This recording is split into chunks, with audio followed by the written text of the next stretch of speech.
Hello. Welcome back to The Past Made Me Do It. I'm Kylie. I'm Jamie. We just switched the order there, didn't we? Whoa, that freaky. was wild.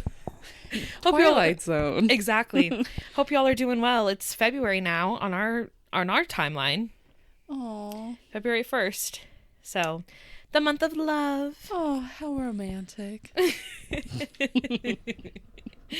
And yeah, we have some fun topics planned.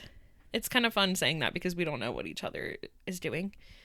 That's always like, it's hit or miss because it's very rare that we would ever cover the same topic. I think it's only happened once. Yeah.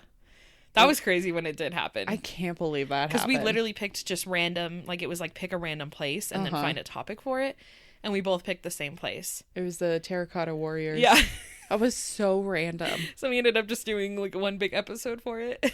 Or no, we did 2 parts, huh? Yeah, we did 2 parts, which there was quite a bit of information enough to do. So I guess we could always do another 2-parter together. Yeah, it was crazy that we chose the same topic, but we each covered different parts of it. Yeah. It was like it was meant to be. Yeah. So go back to that episode to hear about it. God, that seems like a lifetime ago. I know. We've been doing this for a while. Mm-hmm. I was looking at some of our old episodes because I was like trying to be inspired about like what the next one that I would do is. And I was like, oh my God, we used to do like so many different like bombshells and all of that, you know?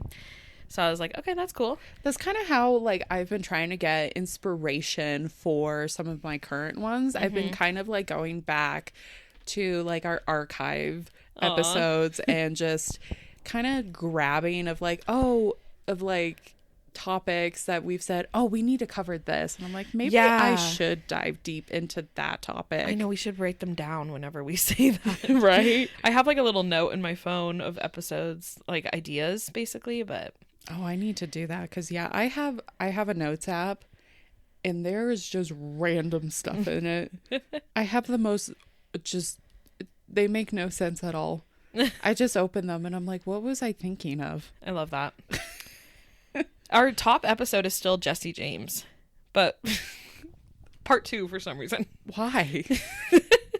Part 2, I want to know why, guys. Why does Jesse James part 2 have like 100 more downloads than Jesse James part 1? I guess part 2 is just they want to know how he died. I just got like, why is that our top episode? I'm confused. And then our second one is episode 1, Titanic. Love that. When we were underwater and dogs were barking in the background. Oh my God, that's horrendous. And then Ludlow Massacre. And then King George part 3. No, King George part 1. King George is always interesting because Bridgerton. And 6. Yeah. Anyway, I was just looking at our stats. I was curious like what our top episodes are. So it looks like you guys like a range of things. See, the Ludlow Massacre is very interesting. I had a very fun time researching that one. Yeah. Just because we're so close to it. It is interesting that like a lot of our episodes about like other countries do better than the Americans episodes. So I like that. Yeah. It shows like we have like a pretty diverse audience. Well, yeah, because I like researching different culture history. Yeah. Because for American history, I did not really have a great time taking those classes because I took a lot of I took colonial classes and like a Civil War class for college, and it was so much government. Yeah. And I just was not a big fan because it's just a bunch of white guys just yelling at each other and it was just not fun, whereas just all the chaos was just in Europe and Asia, and there's just so much more history there. And That's true. I have a lot more fun researching that. Yeah. So I'm looking at our stats here. 101 total countries have listened to us. That's crazy. United States is still number 1, but United Kingdom is pretty close too. So, interesting. And then Singapore. Really? To do one in Singapore. And then Germany, Netherlands, Hong Kong, and Canada. Huh. And then France. And then everything else is like a really small percentage of people. Huh. But yeah, that's really cool. Vietnam. Oh my God. Kenya. Okay.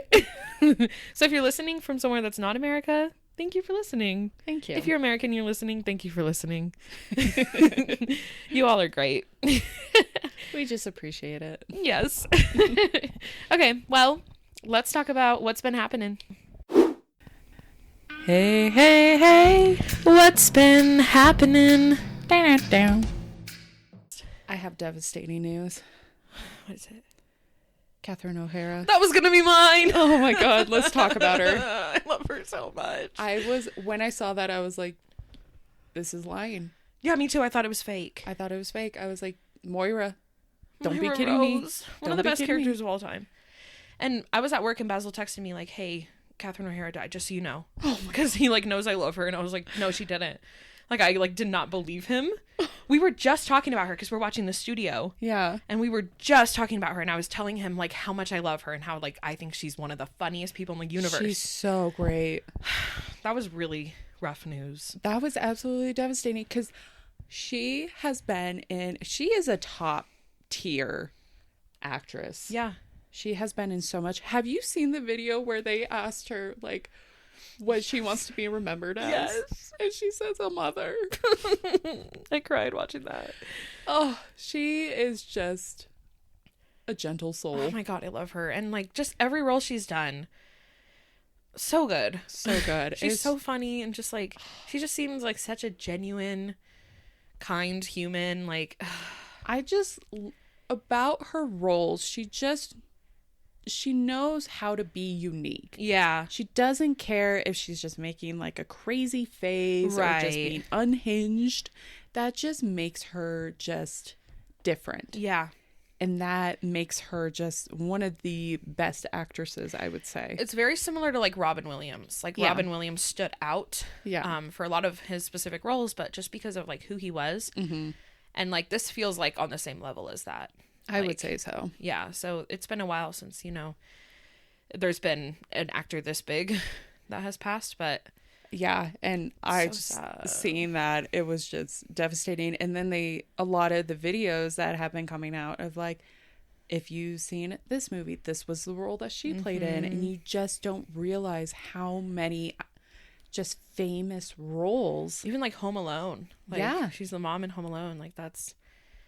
Like, Schitt's Creek is one of my favorite shows. Oh, my God. It's so funny. I would say, like, that's probably my favorite role by her. But I love, like, Waiting for Guffman. And, like, she's just played in The Studio. Like, that she just filmed. Yeah.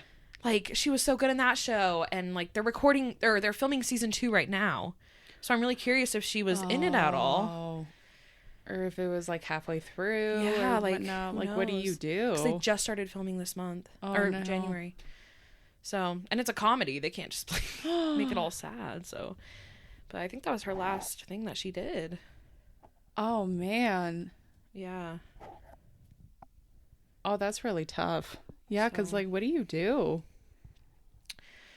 I don't know. Maybe, and, like, I haven't finished season 1, so maybe, like, she isn't in the rest of the season, but she's a pretty big part of the, like, studio company.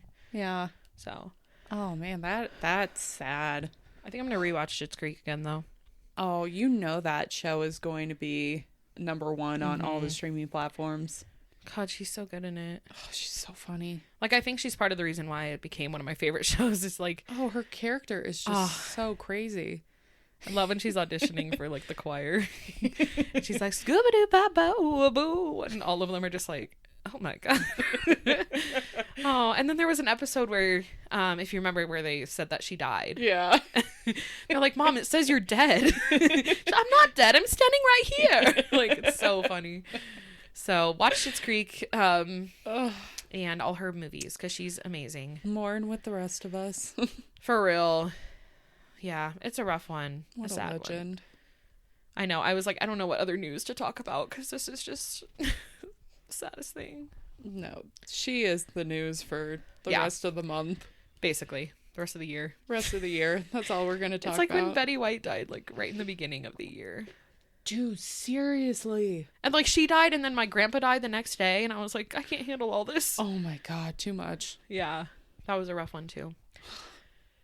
Anyway, that's what's been happening. Well, in other news, does your topic today involve death? because I can't handle that. I'm sorry. Yes. Oh, God. Is it a war? No. Oh, you're talking about a person, aren't you? Yeah, I'm talking about a person. Ooh. Are you ready? Yeah. Let's go. I'm very curious what this is going to be about. Let's begin. It's the morning of July 15th, 1997. South Beach, Florida. Okay. The clubs were closed. Ocean Drive was nearly empty. The pastel buildings that made Miami famous were still waking in Miami. But inside one of the most extravagant homes in America, Gianni Versace was awake. Oh. Okay. Within the hour, he would be dead. Shot on the steps of his own mansion. Oh, yes. Boom.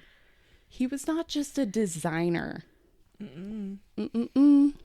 He was a force of nature in the culture of fashion. I'm obsessed with this. I can't wait. Yeah. His murder shocked the world because everybody was obsessed with him. He marked fashion. Icon. And, yes. It did not just lose a man that just broke the norm of fashion. Mm-hmm. But it lost its innocence of what would be fashion for the Versace name. Oh my God. So before we dive deeper into the fashion world that was for Gianni Versace, let's go over to where I pulled today's information. That was a beautiful intro, by the way. Thank you. So I got information from Town and Country website that covered the story of Gianni Versace by Nancy Billio, the Glam Observer website, and the Telegraph website. What made you decide on this topic? I'm trying to remember. You like saw him somewhere and you're like, yes. I think I was just looking up like famous people that were like really influential. Oh, I know. I was because I've been really into, like, right around the holidays, I bought a Kate Spade bag. Oh, yeah. Because I was like, oh my God, designer bags. And I knew I was never going to be able to afford a Louis Vuitton bag because those are like thousands of dollars. Right. And that hurt my heart a little bit. And I was like, oh, let me look up. At first, I was like looking up Louis Vuitton and stuff like that. And then I was looking up just other like really famous stories of designers. And then I was like, oh, what are some crazy designer stories? Because I heard like the Gucci family has like a really crazy story. Yeah. And then I saw Gianni Versace because there is like an American Crime Story on Gianni Versace. Okay. Like the TV show. So they covered Gianni Versace. Okay. Like season. So dang. I didn't watch it because I stopped watching that stuff a while ago. But okay. I was like, oh, crazy. I don't know like anything about the fashion world, so I'm excited. Yeah. Like I didn't know you were gonna say he got murdered. I was like, Versace. And you're like, he got murdered. I was like, shit. On his own doorstep. Ooh, okay. Yeah. You piqued my interest. Let's dive in. Okay. So Gianni Versace was born on December 2nd, 1946 in Reggio Calabria, a coastal city in the toe of Italy's boot. Ooh. Italia's boot. Sorry. Of course. His upbringing was modest. His father, Antonio, was a coal merchant. His mother, Francesca, was a skilled seamstress who made wedding dresses for local brides. Gianni spent hours in her workshop absorbing fabric, structure, and craftsmanship long before he even considered fashion as a profession. Okay. This man was born to be a designer. I love that.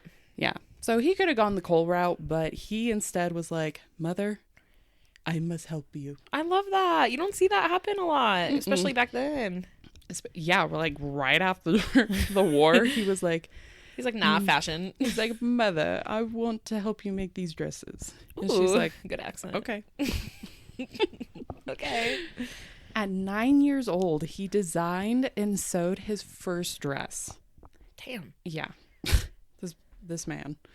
A blue one-shouldered evening gown.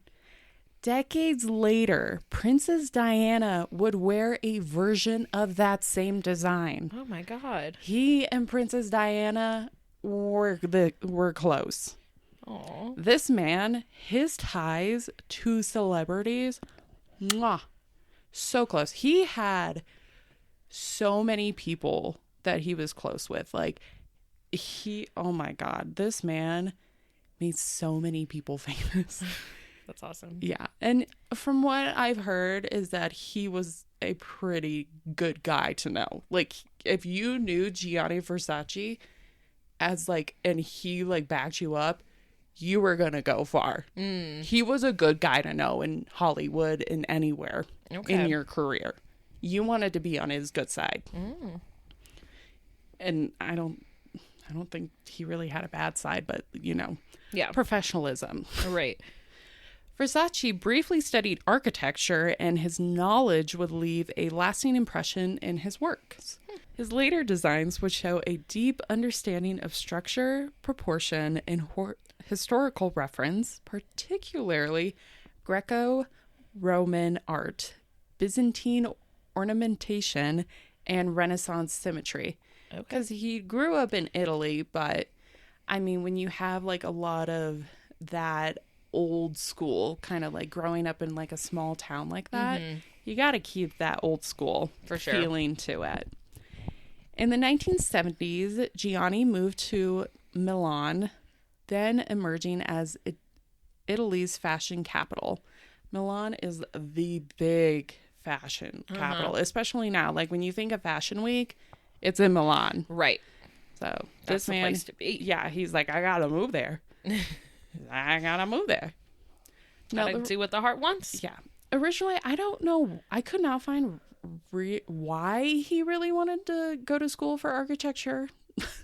He just did. Just another passion he had, I guess. I guess. I think it was just like, at first, because of expectations, it was just like, I can't really design clothes and stuff like that, especially it being the 1970s. He was like, I don't know. But it would benefit in his favors. But like by the 1970s, he's like, I want to work in designing. He's probably trying to like pick something that he knows will make him money. Yeah. Because like designing could maybe not work out. Yeah. But, like he can still do it on the side. Yeah. You know?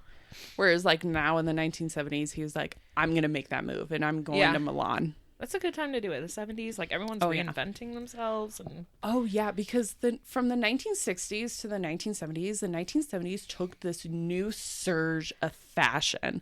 You just see this absolute shift in the fashion industry, because if you look at the 1960s, you kind of see this change of like the more flowy hippie style, but you see kind of, I guess I'm thinking of like the more like American aspect of the 1960s. You kind of see still that like shift from the 1950s to 60s. It's still kind of formal-ish, kind of housewife-ish. Yeah. But you still kind of see that shift to like the more hippie era. But then the 1970s, you see the crop tops, the denim. Yeah. And it's a complete shift into that. And then Gianni comes in and he's like, I'm changing all of that. Yeah.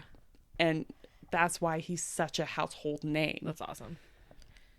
He worked as a designer for hire at brands including Jenny, Complice, and Gallahan, earning a reputation for bold color, daring silhouettes, and technical skill. So that architecture knowledge that he had came in handy. And so having that, those silhouettes and technical skill, that really came in handy with that building and whatnot. And those brands were just like, whoa. He's really going out there with like, what is he doing? Like, it's very unique. Yeah. Like, bro, what the heck? So by his early 30s, he was like, I'm over being a designer for hire. I'm going out on my own. Okay. Slaters. In 1978, Versace founded his name.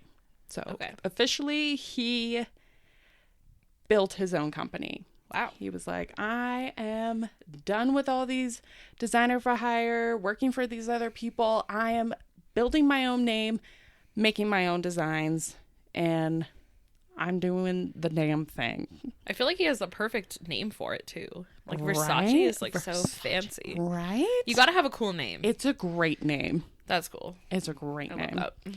His first women's collection debuted on March 28th at the Palazzo della Permanente in Milan. The same year, he opened his first boutique on Via della Spia. I think it's Spia. There's a G, and I don't think you pronounce it that way. Spiga, but it's Spia, I think. Magia. Yeah, you pronounce the G in Italian. I'm learning it on Duolingo. So it's like Magia. Like Spija? Yeah. Spija. Yeah. Spija. I'm learning so much. I'm on like level 9. I don't know Italian. It's weird because it's very similar to Spanish, but there's like you pronounce things differently. Yeah. So it is interesting. I mean, anyway. Portuguese is very similar too. Like the three of them, you're just like, what? From the beginning, Versace stood apart. While many Italian designers pursued restraint and understatement, pretty much the basic, kind of just go with the norm because you want to play it safe. Versace embraced sensuality. He mixed leather with lace. Okay. Leather is dangerous. Yeah. Because leather is sexual, sensual. Right. Yeah. He mixed metal with silk, stud with Swarovski crystals, often combining 3 or more materials in a single garment, something considered radical at the time. Okay. This man was unconventional, and people were kind of scared of it. They were just like, what is this man doing? Yeah. I'm what? And they wanted to judge him, but they like were curious to see what he was doing too. They kind of just didn't stop him in that sense. They were just like kind of pushing him to see like, what is he gonna do next? Yeah. Because he just kept doing it. He was just like, let's add this, let's make this, and just throw him out there on the runway. And they were like, whoa. Especially the leather collection. He was like, let's push him out. And they're like, whoa. They're like, damn. Now, a fierce rivalry soon developed with Giorgio Armani, another bougie brand that would come to see. Like, when you see Armani, big name. Okay. That's another big brand. Why have I not heard of that one? You're kidding. I don't think I have. I don't know. Kylie, you got to do your research. I've heard of Versace, obviously. It's in a Bruno Mars song. Versace on the floor. Oh my. Okay. Armani is another big brand. I think I've heard of it. Now that you say it, I'm like, okay, yeah, wait, I think I have heard that. Do I need to say it another 5 times? Yeah. Armani. What's it called? What? Armani. Okay. The master of minimalism. Oh, of course. Fashion insiders joked, Armani dresses the wife. Versace dresses the mistress. Okay. Oh, I like that. Go Versace. I think that's fucking hilarious. It's like, we're not keeping it classy over here. Nope. We're being risque. Versace didn't shy away from the reputation. He understood provocation was power. He was like, he embraced that. He was like, you want me to dress a mistress? Fuck yeah, I'll do that. I love that. Bring it on. He's like, you want more leather? I'll bring on the leather. You want more silk? Bring it to me. I will make that shit. Hell yeah. That wife wants to be a mistress too? I'll do that too. I don't fucking care. He embraced it. He was like, the more attention I get is gonna bring me in more attention. Yeah, that's the whole point, right? That's the whole point. Any publicity is good publicity. So Armani's dressing like the old women. Pretty much the classy women that are like the prim and proper. Yeah. Whereas Versace was taking the women that wanted to step out of the norm, the social norms. Okay. Yeah. And a lot of women in the 1970s were starting to do that because women in the 1970s were starting to break those societal norms of not wanting to be that typical housewife. Right. You started to see a shift in the 1970s and 1980s. That's when feminism became huge. Feminism, that boss lady started to become big. The business suits, the shoulder pads. Oh, yes. I love a shoulder pad. Love the shoulder pads. That started to become big in the 1980s. And Versace was like, let's do the damn thing. Yes. He was bringing it on. Oh, this is why I love the 70s and 80s. Right. It's my fave.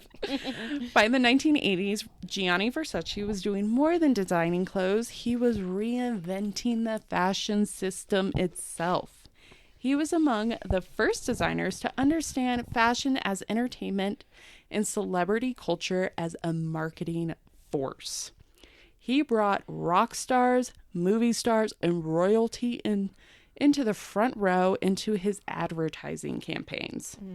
So he wasn't taking just like randos off the street to like be into his advertising. He was taking like big names or just creating these people to be these famous big names. And he created these huge supermodels. It was crazy.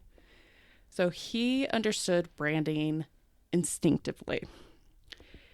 Versace's visual identity, so pretty much every brand has a visual of when you think of them. So with, let's say, let me give you like an example before I tell you Versace. So when you see, what's a good one?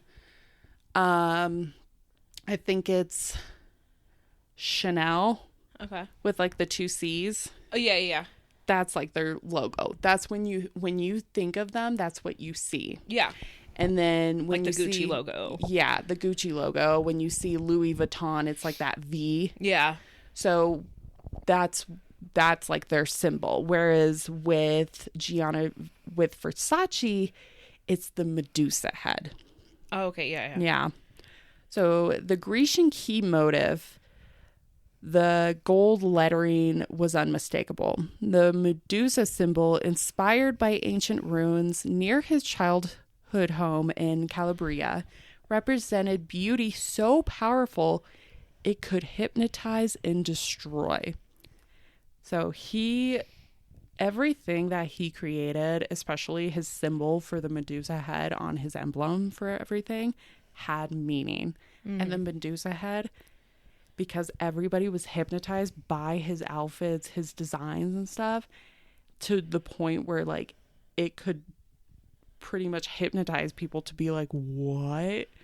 And just kind of just fall apart. Yeah. It really was crazy. Oh my God. In 1989, he launched Versace, a diffusion line gifted to his sister Donatella, allowing experimentation with youth culture, punk influences, and pop graphics. So his siblings would also join his label. So Donatella was his younger sister. So she has become influential into his family, into the label. Okay. And still is to this day. So it's a family business. And it's currently is still. So in 1990, he debuted Atelier Versace, his haute couture line in Paris at Hotel Ritz, staging shows on perspex catwalks over swimming pools surrounded by celebrities and screaming fans. Couture had never looked like this. So he was taking pretty much all of these catwalks and just taking them to the extreme. So his campaigning was just going to the next level. So he was doing catwalks over swimming pools. He was just taking them to the most random places and stuff.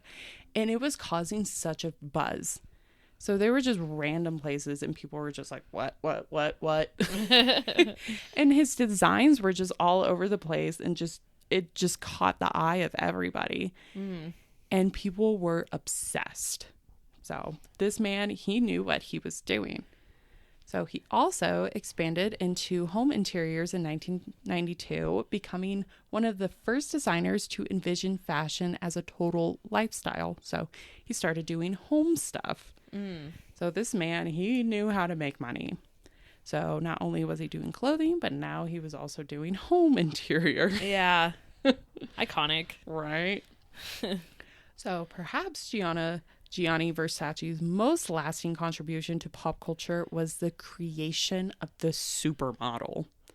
So before this, you had like iconic models, actresses and stuff, but the supermodel. So he didn't just hire models, he turned them into famous icons. So he didn't just use random models like time and time after again. He would build lasting friendships and build them up. So he pretty much turned these women into iconic supermodels that he would use for constant shows and whatnot. So famous ones, you had Naomi Campbell, Linda Evangelista, Christy Turlington, Cindy Crawford. I know Cindy Crawford and Naomi Campbell. Yeah, so there's only two I've heard. These are huge supermodels of the 1990s. And they had made such a lasting impression in the supermodel industry. And they got a name because of Gianni Versace he had made them such a name because of them being in his shows. Yeah. And using them and building up their lifestyle and their jobs. Like he built up their career. Like he didn't just like use them once and then kind of throw them away. Like he used them throughout his different shows. Yeah. And really gave them a name. And when he built his friendships, he kept them. He didn't just like meet them and just move on. He kept lasting friendships. That was always a thing that he did. And they really appreciated that. Yeah. Like when he died, people mourned him because they were absolutely devastated. Because they just thought he was just such a great guy. Yeah. Because of what they did for what he did for them and just what he did for his business. So in 1991, Versace staged one of the most famous runway moments in history. As George Michael's Freedom played, these women walked the finale together, cementing their status as global stars. There's actually a picture that I saw of them, and it's one of the most like famous pictures of these women. And I was like, hot damn. Versace's clothes were designed to celebrate the body. His silhouettes were tight, sensual, and unapologetically feminine. Woo! He believed dressing was not about covering the body, but about attraction. So he had collections of Bondage, 1992, Punk in 1994. These shocked audiences, but also delighted them because they are very... Bondage was like a leather collection. Yeah, that's crazy. Yeah, they were like, what? Whereas like Punked was like very like 90s, and they were like, what? Because a lot of these you're not going to see a lot of people wear them out in public, but they're very like runway, and they're supposed to shock people. Right. But it's very on brand for him. So Elizabeth Hurley's safety pin dress, later dubbed simply that dress, became the most famous garments ever worn. So he was constantly making famous impression dresses that have made history for the fashion industry. It's bananas. This man has constantly made history for years on end, just being him. In 1992, Gianni Versace purchased Casa Castorina in South Beach. At the time, South Beach was still rough around the edges. Versace helped transform it into a global playground for fashion, art, and celebrity. This place is so nice. It is bougie as fuck. I bet, with him being there. He demolished an adjacent hotel to build a pool and flew stonemasons from Italy to achieve his exact vision.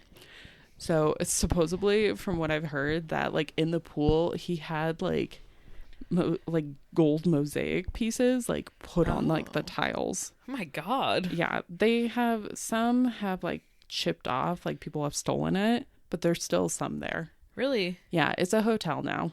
Wow. And like a cafe. Okay.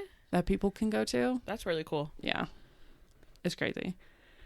So Casa Casuarina became his American power base, a place where Anna Wintour vacationed, Madonna and Prince partied, and Gianni entertained friends amid Greco-Roman statues and Renaissance furniture.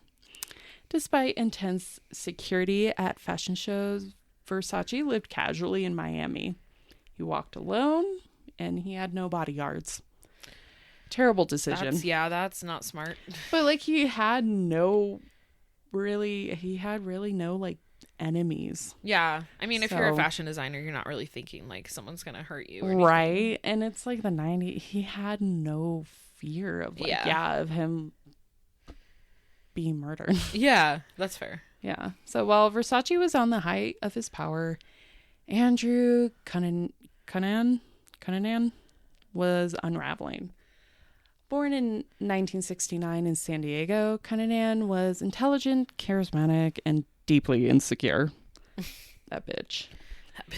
He fabricated wealth, attached himself to rich men, and he never built a legitimate career in the worlds he idolized. Oh, okay.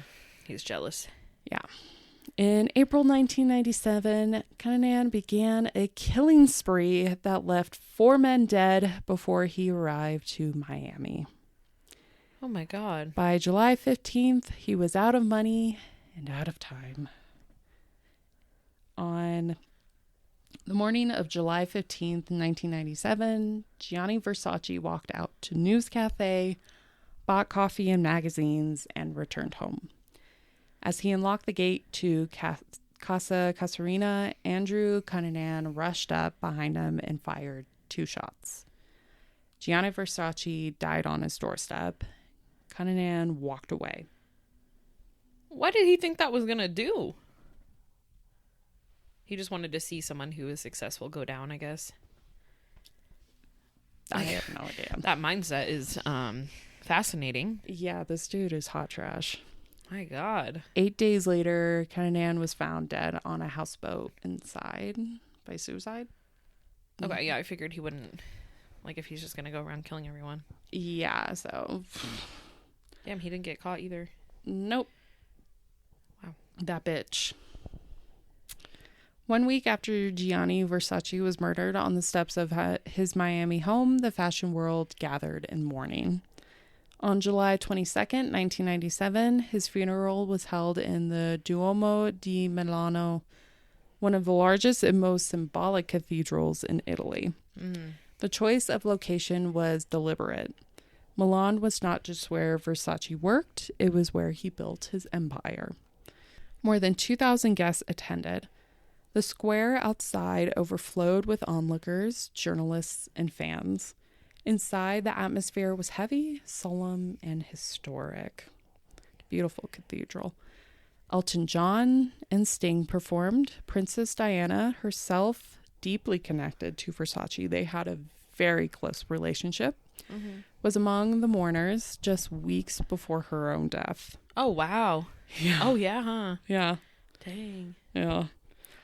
Naomi Campbell, Carla Bruni, Giorgio Armani, Karl Lagerfeld. Oh, damn, Armani's were there, huh? Yeah. Wow. Anna Wintour were present. Huge household names were all at this funeral because they loved Versace. Yeah. They loved Gianni because he was great to them. They had lasting friendships because they worked so well together and they were great friends. Yeah. Gianni Versace's coffin was carried past the very institutions he had helped define.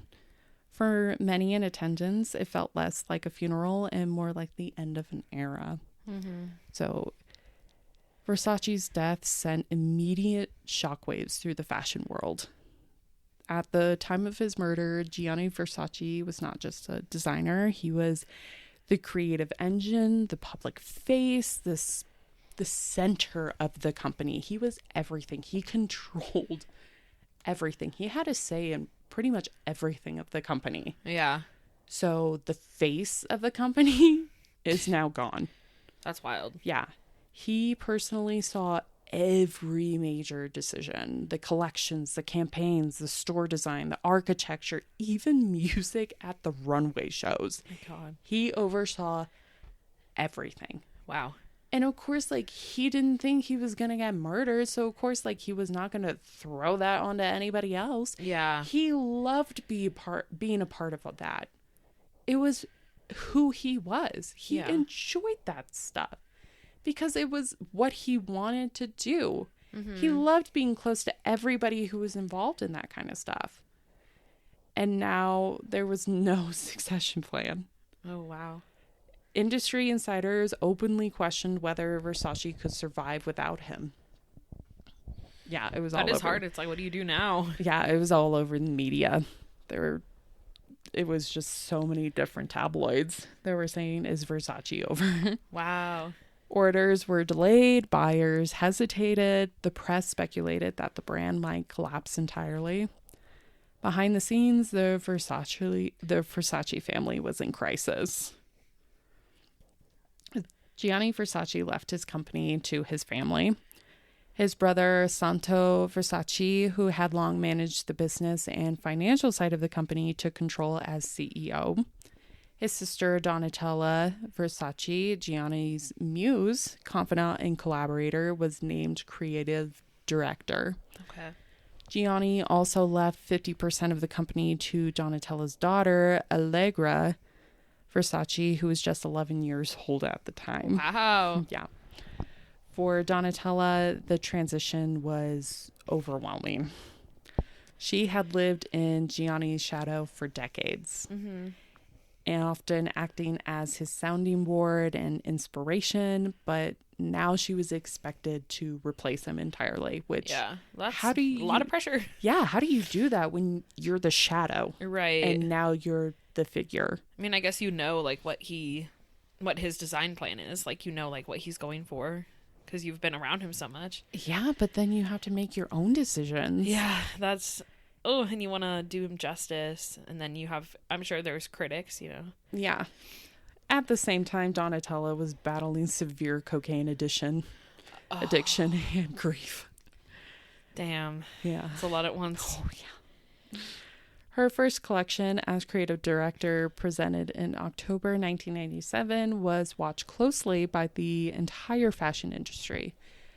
Critics described it as emotional, raw, and tentative, a brand in mourning, struggling to find its voice.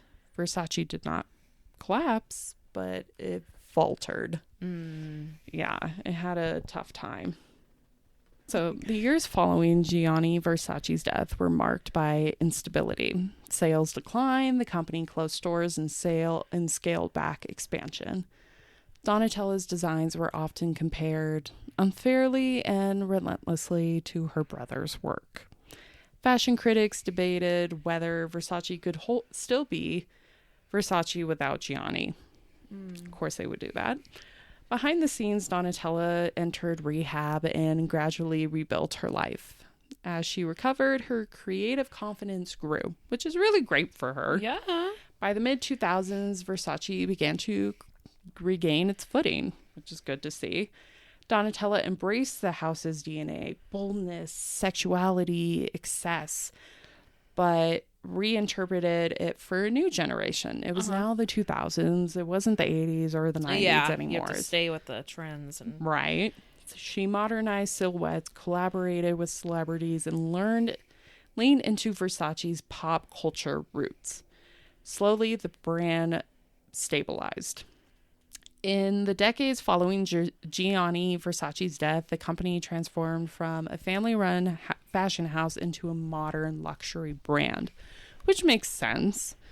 Versace expanded into hotels, including the Palazzo Versace in Australia and Dubai.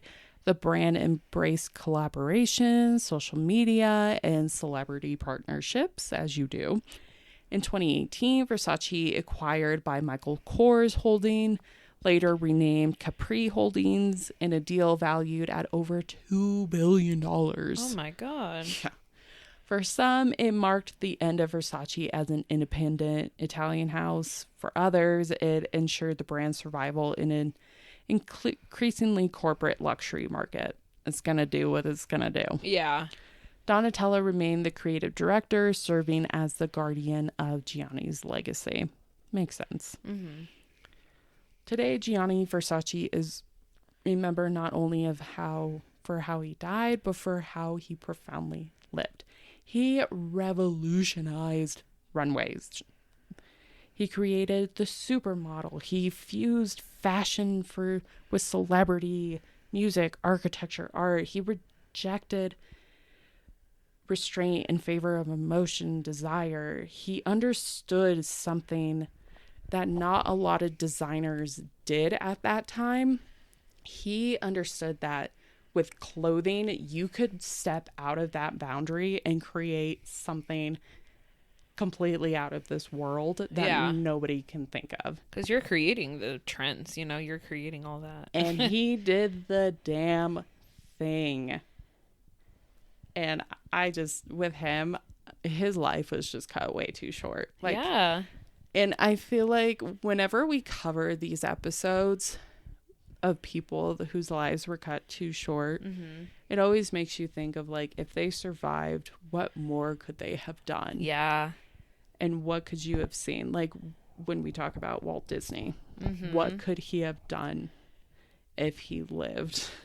I always think of the singer Selena. Because I'm like, she died. I think she was only 23. So young. She could have, oh my God, she could have changed music forever. Oh, yeah. Oh, it's crazy. Yeah. So it's with Gianni Versace, if he continued into the 2000s, what could he created for modern day? Yeah. It's so crazy to think. Yeah, that's wild. So that's Gianni Versace. Aww. The man of legend and leather. Oh my God, I love that. Leather. That's so interesting. Mm-hmm. That's a good one. We haven't covered any fashion icons yet. I don't think. I mean, actresses definitely are. True, yeah, we've done their own version. Bombshells, but but that's cool. A designer. Yeah. Yeah. Wow, that's awesome. Good one.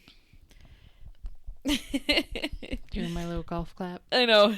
The fun thing about covering people is obviously hearing their stories. Yeah. But there's always a tragic death, and it's oh my God, I know. So, but definitely a legend.